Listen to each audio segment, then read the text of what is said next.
ओर से विचार रखने का अनुमति दिया। महोदय, हम लोग जब किसी विषय पर बोलना शुरू करते हैं वित्त के बारे में, तो हमारे सामने दो बिंब होते हैं। एक बिंब होता है भारत का, वो भारत जिसे हम अपनी माँ मानते हैं। हमारे शास्त्र जिसके बारे में कहते हैं माता भूमि पुत्रो हम पृथिव्यामा। हजारों साल पहले जिसके बारे में लिखा गया, उत्तरम यत् समुद्रस्य हिमाद्रस्तैव दक्षिणम वर्षम तद भारतम नाम भारती यत संतति। समुद्र के उत्तर में और हिमालय के दक्षिण में ये जो देश है इसे भारत कहते हैं, और हम भारत के पुत्र हैं, भारत के बच्चे हैं, और इसलिए भारतीय कहे जाते हैं। दूसरा बिंब होता है हमारे प्रधानमंत्री का। 26 मई 2014 को जब उन्होंने पहली बार शपथ लिया, और हम गर्व के साथ कह सकते हैं दुनिया की अकेली शख्सियत स्वर्गीय नेहरू जी के पास, जिन्होंने तीसरी बार शपथ लेने का काम लगातार सफलता के साथ किया। माननीय मंत्री प्रधानमंत्री जी जब शपथ ले रहे थे तो दो प्रकार की शपथ ले रहे थे। एक संवैधानिक शपथ जो इस देश के महामहिम से राष्ट्रपति दिलवा रहे थे, एक दूसरी भी शपथ उसी समय वो ले रहे थे। मैं अगर प्रधानमंत्री बना हूँ तो मेरे काम करने की दृष्टि क्या होगी, मेरी आर्थिक नीतियाँ क्या होंगी। और वह शपथ उन्हें नरेंद्र नाम का एक दूसरा नौजवान दिला रहा था। नाम था नरेंद्र नाथ दत्त विवेकानंद। विवेकानंद बोल रहे थे और माननीय प्रधानमंत्री में मन में ही उनके शब्दों को दोहरा रहे थे। प्रधानमंत्री कह रहे थे, मैं नहीं भूलूंगा कि मेरा विवाह, कि मेरी संपत्ति, कि मेरा जीवन मेरे व्यक्तिगत भोग विलास के लिए या इंद्रिय सुखों के लिए हुआ है, मेरे व्यक्तिगत सुख के लिए हुआ है। मैं नहीं भूलूंगा कि मेरा यह समाज उस विराट महामाया की एक छाया मात्र है। मैं नहीं भूलूंगा भारत के जितने भी नागरिक हैं, अशिक्षित हों, गरीब हों, दलित हों, पिछड़े हों, मैं भारतवासी हूँ और ये सारे नागरिक भारतवासी हैं, हमारे परिवार के सदस्य हैं। इनका सुख और दुख हमारा और सुख और दुख होगा।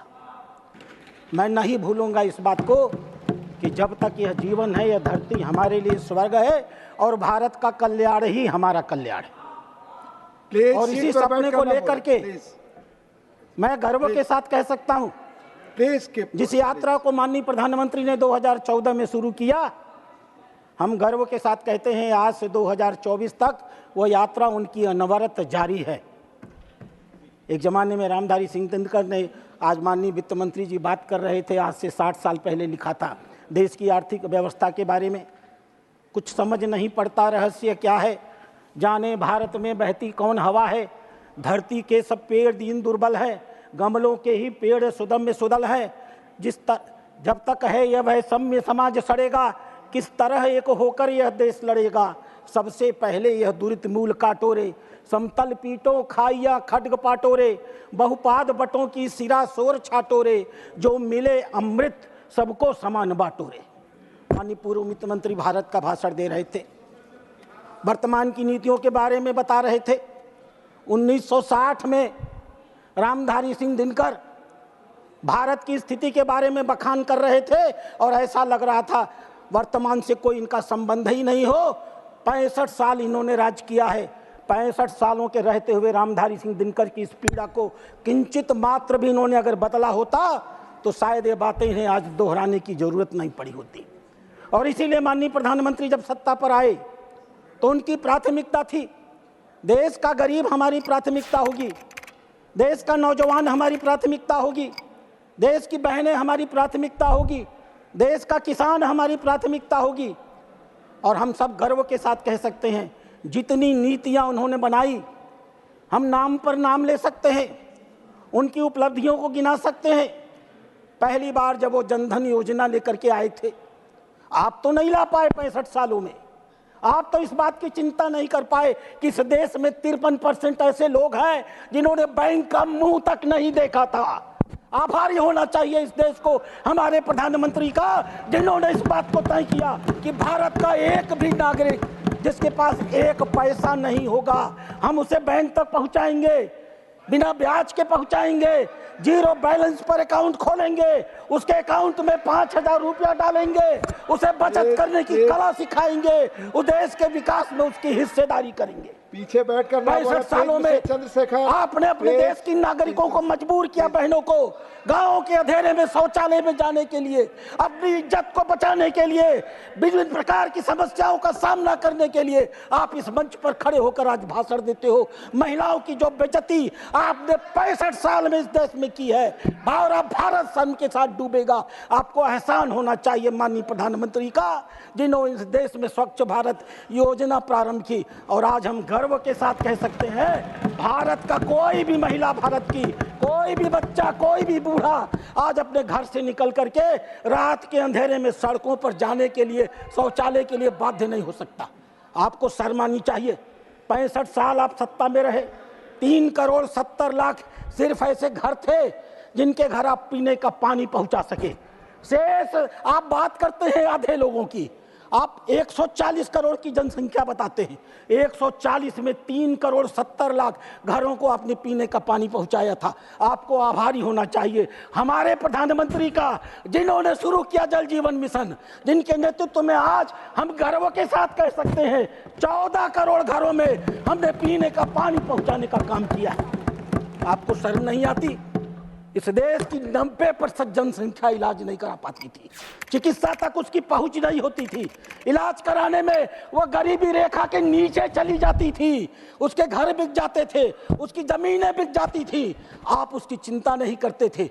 चिंता अगर किसी ने किया तो भारत के प्रधानमंत्री नरेंद्र मोदी ने किया, जिसने तय किया इस देश का कोई भी गरीब पैसे की कमी के नाते मरेगा नहीं। आयुष्मान भारत योजना शुरू हुई, 50 करोड़ नागरिकों को आच्छादित किया गया और हम गर्व के साथ कह सकते हैं पिछले 7 सालों के अंदर, पिछले 5 सालों के अंदर 7 करोड़ 34 लाख लोगों ने अस्पताल में इलाज कराया। अध्यक्ष महोदय, मैं आपके सामने एक रिपोर्ट पेश करता हूँ। यह रिपोर्ट है स्टैंडर्ड ऑफ पुअर की। चुनाव जब चल रहा था, चुनाव का निर्णय आने वाला था, 29 मई को यह रिपोर्ट आई थी। ये छोटी मोटी संस्था नहीं है, पूर्व वित्त मंत्री इसको नकार नहीं सकते। महत्वपूर्ण ये नहीं है कि उन्होंने भारत की रेटिंग बढ़ा दी। 2009 में भारत की रेटिंग BBB माइनस नेगेटिव थी, आपकी सरकार थी।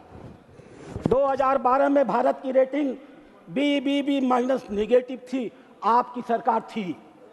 2014 में नरेंद्र मोदी सरकार में आए, आते ही मान रेटिंग 4 महीने के अंदर बदल गई, BB माइनस से और BB स्टेबल हो गई।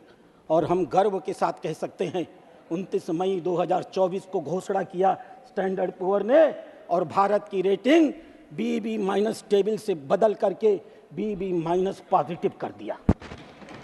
और महोदय, यह महत्वपूर्ण नहीं है, महत्वपूर्ण यह है कि ऐसा करते हुए स्टैंडर्ड ऑफ पुअर ने अपनी रिपोर्ट में क्या कहा, मैं उस रिपोर्ट को पढ़ना चाहूंगा अध्यक्ष महोदय।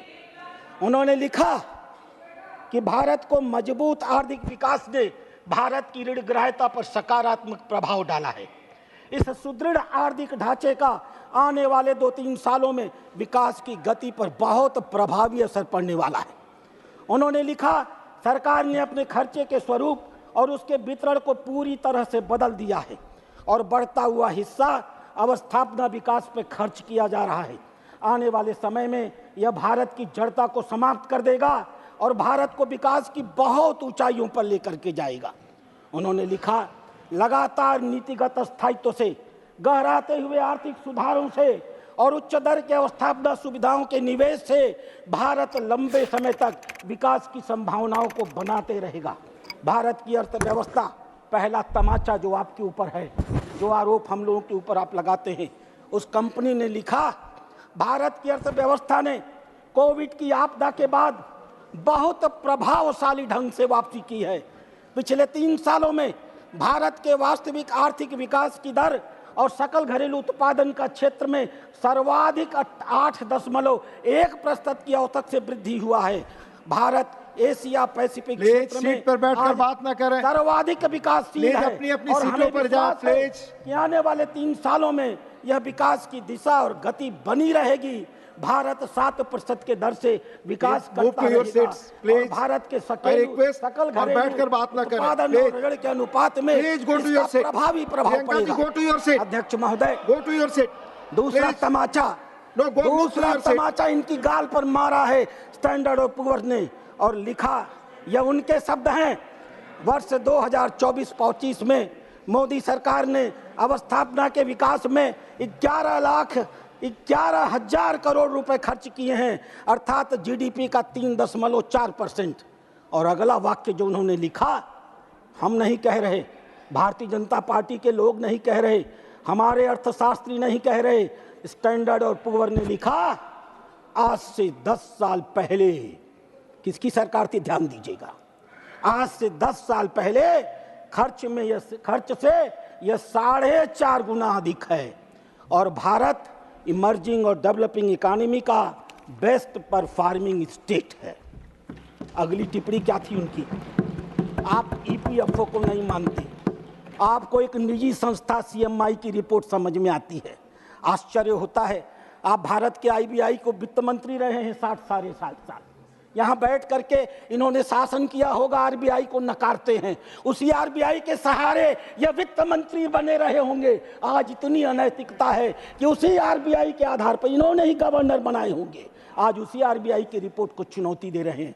आरबीआई और ईपीएफओ रोजगार की बात करते हैं, 2017 के पहले यह सरकार रोजगार की गणना ही नहीं कराती थी। बैठे हैं, हिम्मत होगी तो खुली जवाब देंगे। 5 साल में एक बार रोजगार की गणना होती थी, क्वार्टरली रिपोर्ट लाई जाती थी। आज हम गर्व कर सकते हैं, 2017 के बाद भारत के प्रधानमंत्री ने तय किया हर 3 महीने में भारत के रोजगार की गणना की जाएगी। ईपीएफओ के आंकड़े को आप निकालिएगा, स्टैंडर्ड और पुअर, दुनिया की सारी संस्थाएं ये सीएमई के फर्जी आंकड़ों को नहीं मानती, ईपीएफओ के ही आंकड़े को मानती हैं। और ईपीएफओ के आंकड़े को कोट करते हुए उन्होंने लिखा, ईपीएफओ के आंकड़े से पता चलता है कि भारत में, ध्यान से सुनिएगा, ईपीएफओ के आंकड़े से पता चलता है मजदूरों में शक्ति बढ़ी है, फॉर्मल रोजगार में 11.4% की वृद्धि हुई है। स्वाभाविक रूप से आने वाले समय में भारत की मांग बढ़ने वाली है। और चौथी टिप्पणी, जीएसटी लाने वाले यही थे, लागू नहीं कर पाए, हमने लागू कर दिया। आज जीएसटी को विकास विरोधी बताते हैं। क्या कहा स्टैंडर्ड पुअर ने, जीएसटी की आलोचना करने वालों को सही जवाब दिया। भारत ने 2017 में जीएसटी इंप्लीमेंट किया और तब से इसका मीठा फल खा रहा है। 2024 में 11.7% की वृद्धि से 20 लाख करोड़ रुपया जीएसटी इकट्ठा हुआ है, और ये राजस्व बढ़ता रहेगा और भारत का विकास बढ़ता रहेगा। अभी टिप्पणी कर रहे थे पीएलआई स्कीम पर माननीय पूर्व वित्त मंत्री महोदय, स्टैंडर्ड और पुअर ने पीएलआई का उल्लेख किया है, प्रोडक्टिव लिंक इंसेंटिव का। पीएलआई, उन्होंने लिखा, पीएलआई स्कीम ने भारत में इलेक्ट्रॉनिक इंफॉर्मेशन टेक्नोलॉजी, ऑटोमोबाइल और उसके कंपोनेंट पर बहुत अधिक धन आवंटित किया है। इससे भारत के उत्पादन सेक्टर में विदेशी निवेश बढ़ा है और बहुत सी विदेशी फर्में भारत की ओर आकर्षित हुई हैं। और उन्होंने लिखा, आपदा के काल में भारत की आप चिंता कर रहे थे ना फिस्कल डेफिसिट की, 2012-13 में जब आपने सरकार छोड़ी थी वित्त मंत्री, तो भारत का फिस्कल डेफिसिट 10.5% था। आपको बहुत आंकड़े याद होते हैं ना, तो याद करिएगा, 12 से 13 में भारत का एफडी 10.5, भारत का फिस्कल डेफिसिट 10.5% था। होगा तो आप खड़े होकर चुनौती दीजिएगा। उन्होंने लिखा, भारत की फिस्कल डेफिसिट आपदा के काल में 9 से 13% थी, 2024 में 5 से 5.7% हुई, 2025 में 5.1% हुई, 2028 तक ये 4.5% होगी, और लगता है 2028 में यह घाटा घट करके 4.2% हो जाएगा। एक संस्था अध्यक्ष महोदय दूसरी इनकी बड़ी प्रिय है, जब इनकी सरकार थी 1991 में, उसी सरकार के, उसी सत्ता के दबाव में इन्होंने क्या क्या पाप किए थे, इतिहास इसका गवाह है। भारत के इतिहास का वो सबसे काला दिन था अध्यक्ष महोदय, हमें से किसी भी नागरिक को नहीं भूलना चाहिए। कांग्रेस की सरकार थी, एक सरकार इन्होंने चंद्रशेखर जी के साथ चलाई, जैसे इनकी आदत है 4 महीने बाद उसको धोखा दे दिया। दूसरी सरकार इन्होंने नरसिम्हा राव की चलाई, जैसी इनकी आदत है बेचारे नरसिम्हा राव मरे, उनकी 100 यात्रा निकली, कांग्रेस के कार्यालय के गेट पर आधे घंटे तक खड़ी रही। इन लोगों ने अपने प्रधानमंत्री की लाश को अपने कार्यालय के अंदर नहीं घुसने दिया। इतिहास के पन्ने गवाह है, जवाब देना पड़ेगा। अध्यक्ष महोदय, IMF मॉनिटरी फंड की रिपोर्टिंग है ये। IMF ने भारत की मजबूत आर्थिक उपस्थिति की प्रशंसा किया। एशिया पैसिफिक के निदेशक कृष्णा श्रीनिवास ने कहा, भारत के मैक्रो फंडामेंटल बहुत अच्छे हैं, देश की अर्थव्यवस्था बहुत अच्छी कर रही, 6.8% की विकास दर बहुत अच्छी है। ध्यान से सुनिएगा, महंगाई पर नियंत्रण हो रहा है। यह भारत सरकार नहीं कह रही, यह वो संस्था कह रही जिसके दबाव में आपने भारत को गिरवी रख दिया था। मैं उस विषय पर आने वाला हूं। महंगाई पर नियंत्रण हो रहा है, भारत को अपने इसको टारगेट के भीतर और लाना होगा। 2023 यानी पिछले महीने वित्त मंत्री बैठी थी, 2023 के दूसरे छमाही में हुई आर्थिक वृद्धि ने सबको आश्चर्यचकित कर दिया है। भारत की मजबूर घरेलू मांग आर्थिक गति को बढ़ा रही है। उन्होंने कहा, भारत के विकास के अनुपात को बदलना होगा। अप्रैल में भारत की विकास दर 6.5 से बढ़ा करके उन्होंने 6.8 की थी। ये GDP को चुनौती देने बैठे हैं, 7 साल रहे हैं, इसी GDP को बनाते रहे हैं और इसी पर भाषण देते रहे हैं। और IMF ने कहा, हम दोबारा भारत के अनुमान को बदल रहे हैं और भारत के विकास दर को 6.8 से बढ़ाकर 7 कर रहे हैं। और सभापति महोदय, उपसभापति महोदय, उन्होंने सिर्फ भारत का ही विकास नहीं बताया, उन्होंने पूरी दुनिया के विकास का खाका खींच दिया। अमेरिका की विकास दर 2.7%, जर्मनी की विकास दर 10.2%, फ्रांस की विकास दर 10.7%, इटली की विकास दर 10.7%, स्पेन की विकास दर 1.9%, UK की विकास दर 10.5%, जापान की विकास दर 10.9%, रूस की विकास दर 3.2%, ब्राजील की विकास दर 2.2%, मैक्सिको की विकास दर 2.4%, साउथ अफ्रीका की विकास दर 10.9%। और हम गर्व के साथ कह सकते हैं, भारत की विकास दर 7% का आंकड़ा IMF की संस्था ने दिया है अध्यक्ष महोदय। और कौन है ये IMF? प्रमोद जी, 2091 में आप ही की सरकार थी, 3 हफ्ते का फॉरेन रिजर्व आपके पास नहीं था, 3 हफ्ते का पैसा नहीं था आपके पास। मूडी ने आपको डाउनग्रेड कर दिया था, IMF ने आपको लोन देने से मना कर दिया था, वर्ल्ड बैंक ने आपका पैसा रोक लिया था, आपके पास पूरी की पूरी व्यवस्था फेल कर रही थी। आप मजबूर हुए, आपने 2 बार 1 जुलाई और 3 जुलाई को भारत की मुद्रा का अवमूल्यन किया और सबसे घटिया काम किया, सोना गिरवी रखा तो रखा। अगर आपका दिल साफ था तो खुलेआम सामने रखते। चोरी से सोना गिरवी रखने का काम दुनिया की किसी सरकार ने किया तो भारत सरकार ने किया।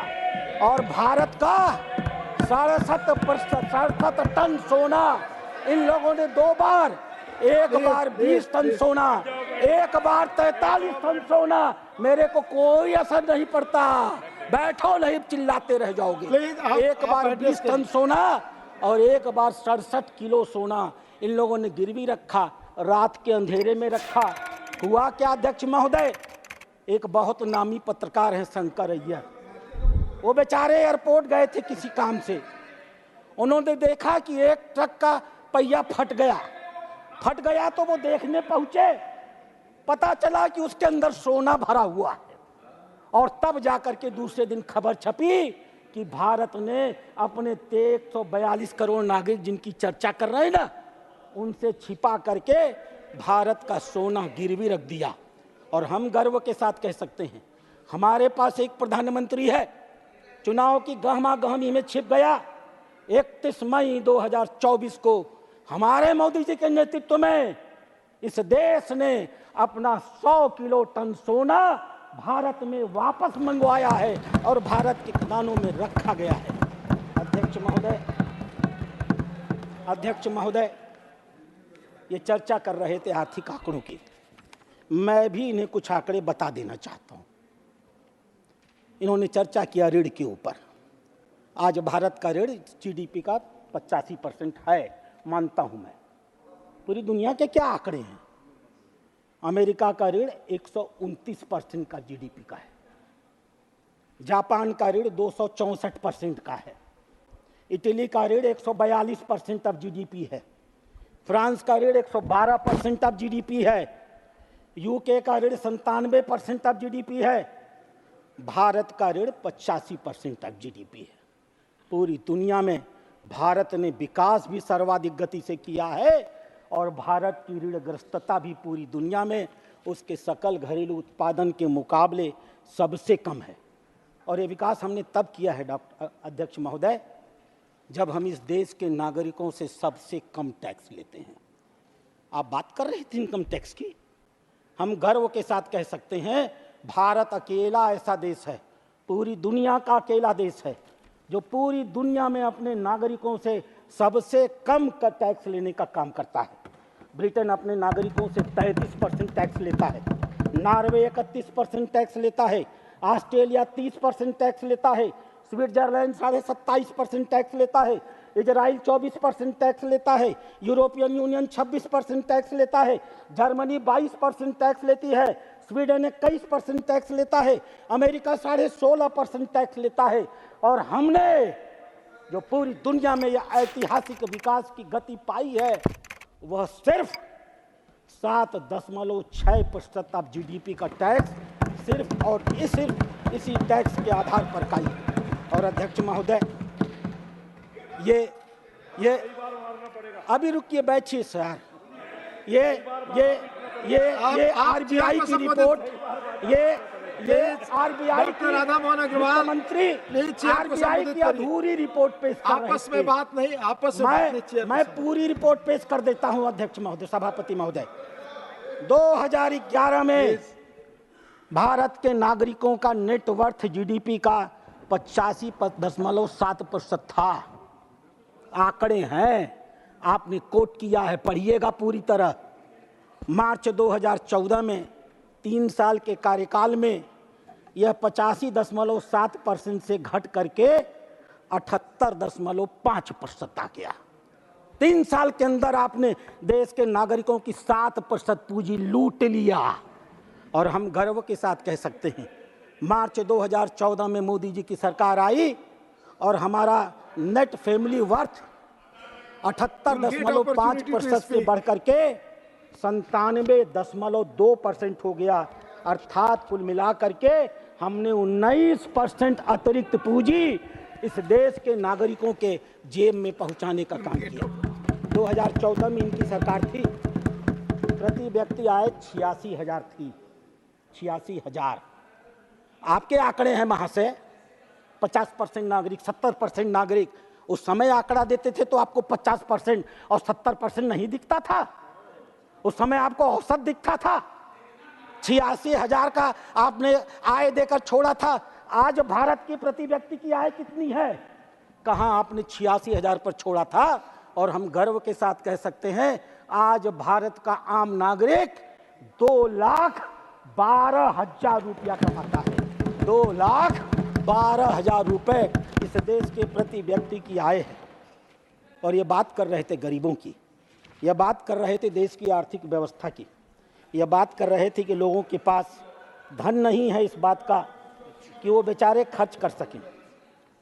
मैं सिर्फ एक आंकड़ा आपके संज्ञान में लाना चाहूँगा अध्यक्ष महोदय।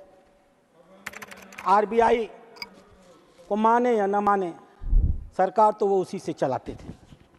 आरबीआई देश के पास कितना पैसा है, कितना पैसा खर्च करती है, नागरिकों को अपने विकास का अंदाज कैसे लगता है, उनके पास पैसा नहीं है तो वो काम कैसे करते हैं, इसलिए वो हाई फ्रीक्वेंसी इंडिकेटर्स निकालते हैं। ये वही आंकड़े हैं जो अपनी सरकार में रहते समय ये भाषण दिया करते रहे होंगे। मैं इन्हें इनके चेहरे पर दिखा देता हूँ।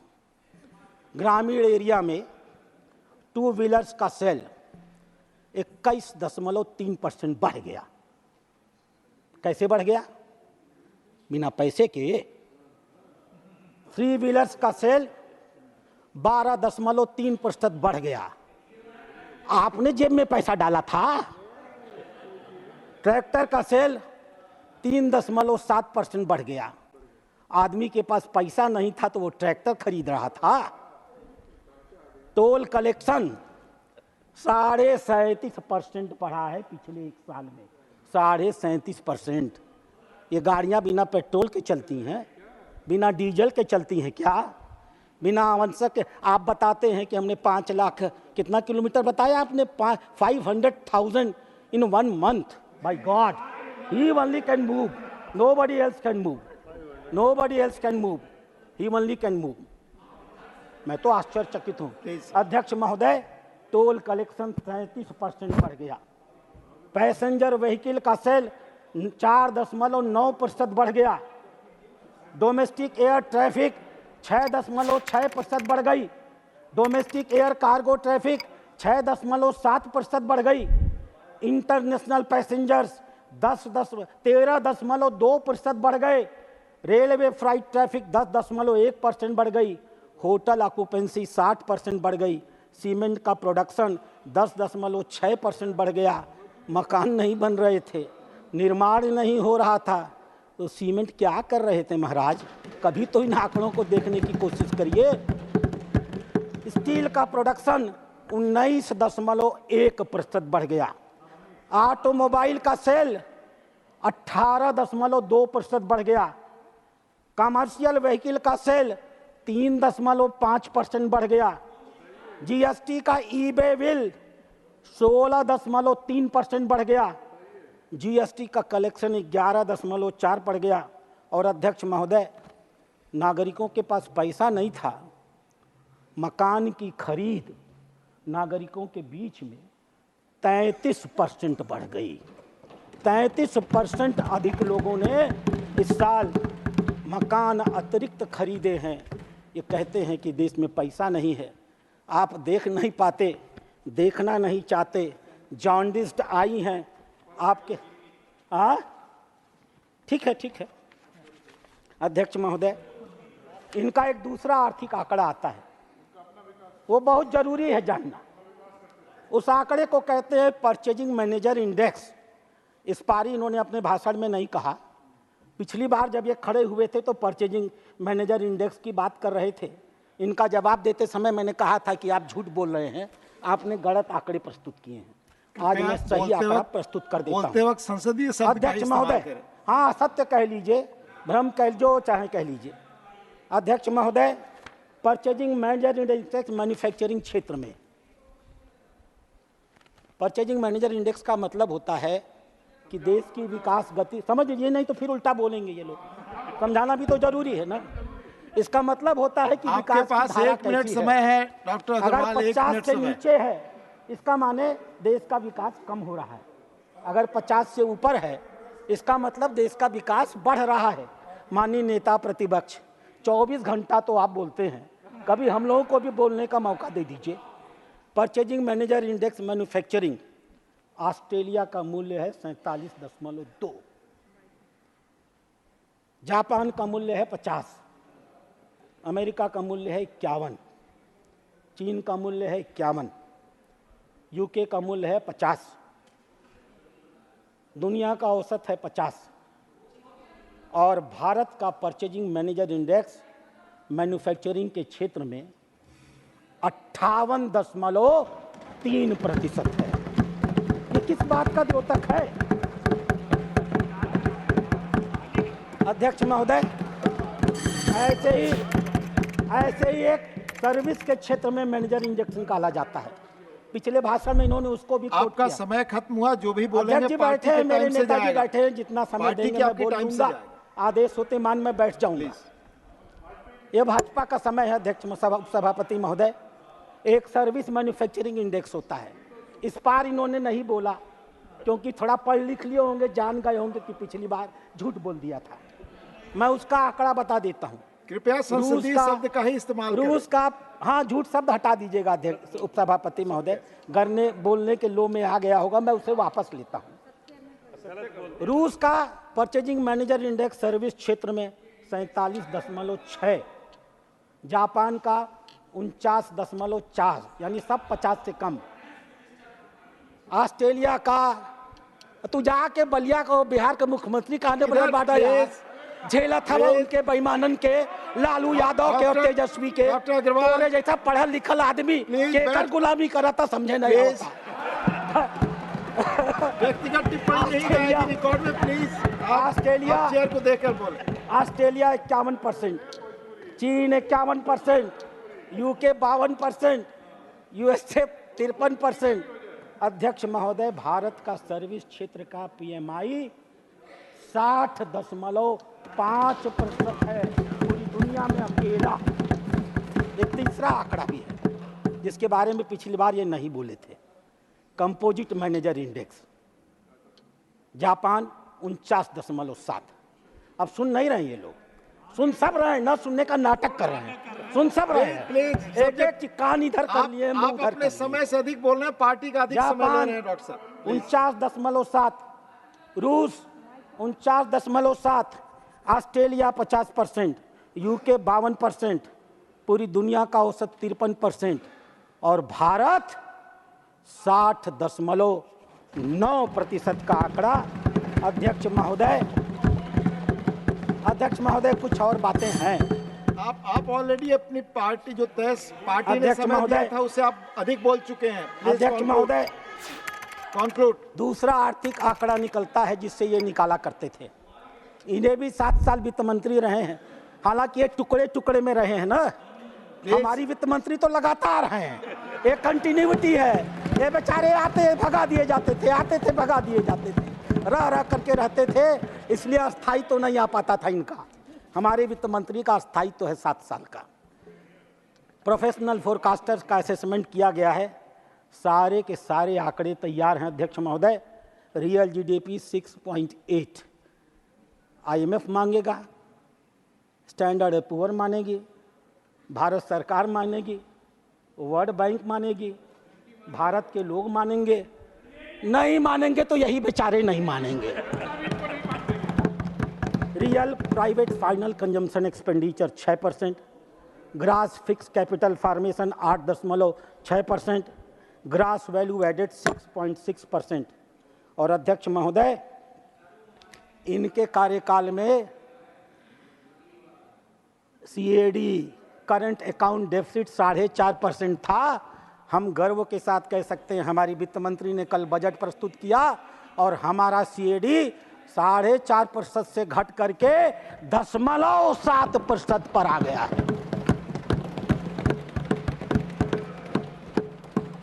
एक और आंकड़ा ये लोग निकलवाते हैं अध्यक्ष महोदय, वित्त मंत्री है ना, ये भूल गए होंगे, याद करा देना जरूरी है, याद करा देना जरूरी है इनको अध्यक्ष महोदय।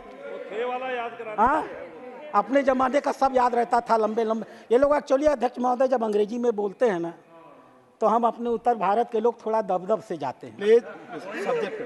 जरा हिंदी में सुन ले और हिंदी में जवाब दे देंगे। आरबीआई ने कैलकुलेशन किया, हम तो दिल्ली उनके ना भाई मनोज झा के, उनके देवेक पड़ी करंट सिचुएशन इंडेक्स।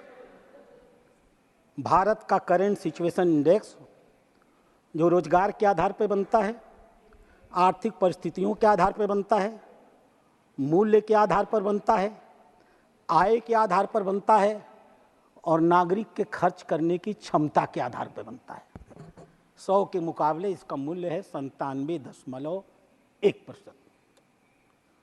और 1 साल बाद भारत की आर्थिक व्यवस्था कैसी होगी, इन विशेषज्ञों के मन में आज से आने वाले 1 साल के बाद भारत आर्थिक रूप से कैसा मजबूत होगा, उसके लिए वो लोग निकालते हैं फ्यूचर एक्सपेक्टेशन इंडेक्स। और अध्यक्ष महोदय, 100 के इंडेक्स में भारत का मूल्य 124.7% है। ये गरीबी की बात कर रहे थे अध्यक्ष महोदय। ये वर्ल्ड बैंक एक ज़माने में गुलामी करते थे ना, उसी के इशारे पे नाचा करते थे ना। ये पर कैपिटा इनकम से गरीबी देखते हैं। भारत के प्रधानमंत्री ने तय किया, गरीबी से उठे थे ना वो, उन्हें मालूम था गरीबों की आय अगर थोड़ी सी बढ़ा दी जाए तो भी आर्थिक सुविधाओं तक उसकी पहुंच नहीं होती, सामाजिक सुविधाओं तक उसकी पहुंच नहीं होती, शैक्षणिक सुविधाओं तक उसकी पहुंच नहीं होती। उसकी जेब में पैसा होता है लेकिन विभिन्न सामाजिक पूर्वाग्रहों के नाते इन सुविधाओं को वो खरीद नहीं पाता। इसलिए आपने गौर किया होगा, माननीय प्रधानमंत्री ने गरीबों के अमीर बनने का इंतजार नहीं किया। उनकी जेब में पैसा आएगा तब वो ये सुविधा पाएंगे, इसका इंतजार नहीं किया। 4 करोड़ मकान बना के दे दिए, निःशुल्क दे दिया। घरों में शौचालय दे दिया, निःशुल्क दे दिया। घर में फ्री बिजली दे दिया, निःशुल्क दे दिया। इलाज का इलाज करा दिया, निःशुल्क दे दिया। गैस दे दिया, निःशुल्क दे दिया। और फिर आय बढ़ा करके 80,000 से बढ़ा करके 86,000 से बढ़ा करके अध्यक्ष महोदय 2,12,000 कर दिया। मैं समाप्त कर रहा हूँ। और ये नीति आयोग की आलोचना कर रहे थे। क्या करें, ये प्लानिंग कमीशन चलाया करते थे। ये अपने मुख्यमंत्रियों को चपरासियों की तरह प्लानिंग कमीशन के चपरासी के सामने घुटने टेकवाया करते थे। हमारी सरकार आई तो हमने तय किया, हम फेडरल कोऑपरेशन पर विश्वास करते हैं। हम प्रधानमंत्री हैं तो हमारा मुख्यमंत्री भी अपने प्रदेश का सम्मानित अधिकार है। हम अपने अधिकारियों को, हम अपने प्रधानमंत्रियों को, राजनीतिक जनप्रतिनिधियों को आईएएस और पीसीएस के अधिकारियों के सामने अटेंडेंस लगाने के लिए मजबूर नहीं करेंगे। प्लानिंग कमीशन को समाप्त करके माननीय प्रधानमंत्री ने इस देश के हर मुख्यमंत्री के सम्मान की रक्षा की है। नीति आयोग का यह मल्टी डायमेंशनल पॉवर्टी इंडेक्स अध्यक्ष महोदय जो यह बताता है कि पिछले 10 सालों में हमने 24 करोड़ 10 लाख लोगों को सिर्फ गरीबी रेखा से ऊपर नहीं उठाया है। जीवन की जितनी ज़रूरतें होती हैं ना, आप लोग तो अमरस्टैन के बहुत बड़े भक्त हैं ना, क्योंकि वो भाजपा के विरोधी हैं। अमरस्टैन का गुण गाते हैं आप लोग ना। अमरस्टैन भी लेकर के आए थे इसी मल्टी डायमेंशनल पॉवर्टी को। आपने नहीं लागू किया क्योंकि आपका चेहरा बेनकाब हो जाता। आपने नागरिकों को सुविधाएं दी नहीं थी, खाली फर्जी पर कैपिटा बताया करते थे। इसलिए आपने इस देश में मल्टी डायमेंशनल पॉवर्टी कभी नहीं लागू की। भारत के प्रधानमंत्री ने काम किया था, नागरिकों तक सुविधा पहुंचाई थी। चुनौती के साथ उन्होंने कहा, जब तक एक एक नागरिक के चेहरे पर खुशी नहीं आएगी, गांधी जी का वो सपना पूरा नहीं होगा कि जब तुम नीतियां बनाते हो तो यह देखो कि तुम्हारी नीतियों से गरीबों के आंसू साफ होते हैं या नहीं। हम गर्व के साथ कह सकते हैं, पिछले 10 सालों में हमने 24 करोड़ 10 लाख नागरिकों के आंखों से आंसू पूछे। अध्यक्ष महोदय, मैं अभी बहुत कुछ कहना चाहता था, लेकिन आपने रोका है, इसलिए मैं रुक रहा हूँ। मौका दीजिएगा तो फिर अपनी बातें रखूंगा। धन्यवाद। माननीय